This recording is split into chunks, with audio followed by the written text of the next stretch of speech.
การติดตั้ง Squid Proxy บนระบบปฏิบัติการ Linux Ubuntu Server ลงชื่อเข้าใช้งานของผู้ดูแลระบบทำการอัปเดตรายการแพ็กเกจต่างๆด้วยคำสั่ง sudo apt update enter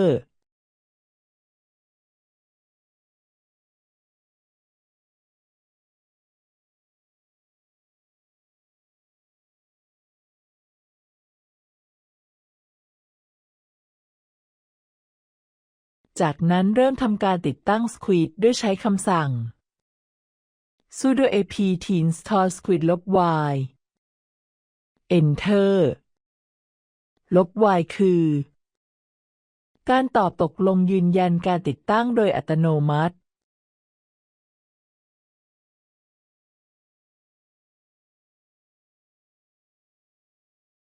หลังจากติดตั้งเสร็จให้เริ่มการทำงานของ Squid ด้วยคำสั่ง sudo systemctl start squid enter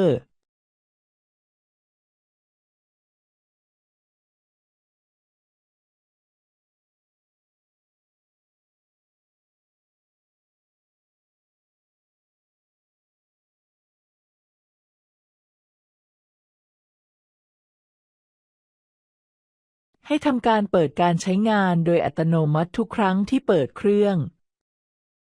ด้วยคำสั่ง sudo systemctl enable squid enter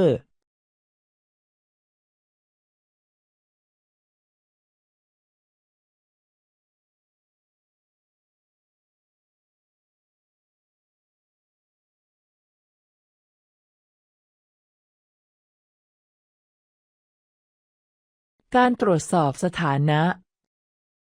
Squid ที่ได้ทำการติดตั้งใช้งานได้หรือไม่ให้ใช้คำสั่ง sudo systemctl status squid enter ถ้า Squid ที่ได้ทำการติดตั้งสามารถใช้งานได้สถานะจะขึ้น active running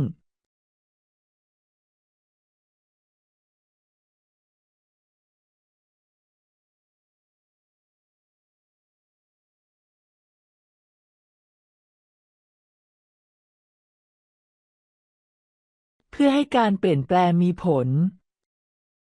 ให้ restart Squid ด้วยคำสั่ง sudo systemctl restart squid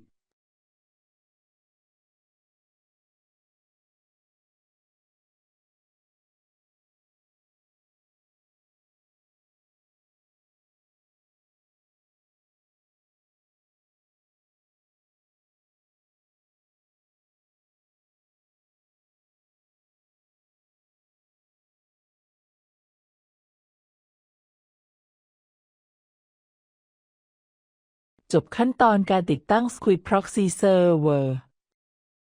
บนระบบปฏิบัติการ Linux Ubuntu Server ส่วนการใช้งาน